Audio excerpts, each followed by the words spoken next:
EDX Core Pure, Vectors 1, the scalar product. The scalar product of two vectors. The scalar product is often called A dotted with B. We already know how to add and subtract vectors, but what about multiplication? We can define more than one way of combining vectors to make a product. The scalar product is the sum of the products of the corresponding vector elements, and we'll look at an example in a moment. It is useful because it gives us a way of finding the angle between two vectors.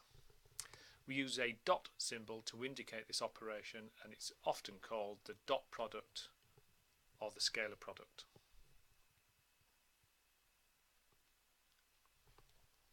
To find the scalar product of two vectors in two dimensions, we do A dot B is the column vector A1, A2 dotted with the column vector B1, B2, and we simply multiply the corresponding elements A1, B1 plus A2, B2.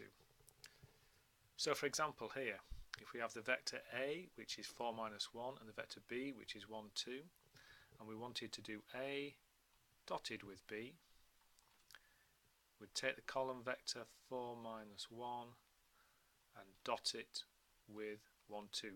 Make sure you don't put a multiplication symbol here because there is another way of multiplying vectors which you'll look at in the future. It's called the dot product and needs to be used with a dot. So the rule says we take the first element 4 and multiply it by the first element of B1. We take the second element minus 1 and multiply the second element of B, which is 2, and we just add them together. So in this case it's 4, take away 2. The scalar product of A with B in this example is 2. To find the scalar product of two vectors in three dimensions, we just extend the idea. So here we've got A1, A2, A3 dotted with B1, B2, B3, and the result is A1, B1 plus A2, B2 plus A3, B3. It's worth noting that the scalar product gives a single value and is a commutative in multiplication. So A dotted with B will give the same single scalar value as B dotted with A. So here we have an example of P, which is 2, minus 4, 3, and Q, which is minus 2, 1, 3. So we can dot column vectors together. So we can write the column vector P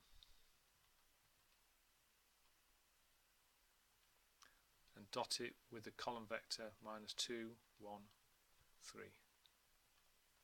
So the rule says multiply the corresponding first element, so that's 2 times minus 2, plus then multiply the corresponding second element, so that's minus 4 times 1, and then plus the same with the third element, 3 times 3. So that's minus 4 plus 9. So here P dotted with Q would be the scalar value 1. If you are given component vectors, I, j, k, unit vectors in this form, I would recommend write them as column vectors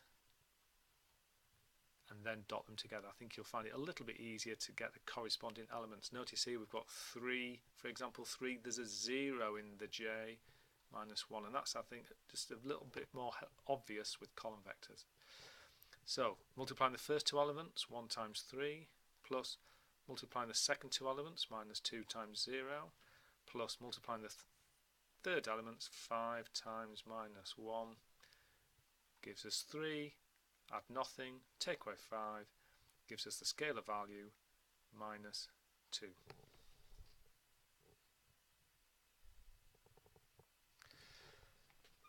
There's an alternative definition of the scalar product, which is A dot B can be written as the magnitude of A times the magnitude of B times cos theta, and you can find a nice proof of this in your textbooks or on the internet using the cosine rule.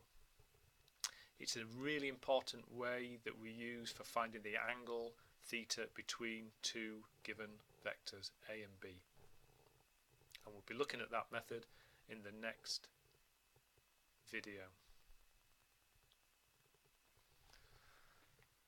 So the next session we'll be looking at the angle between two vectors.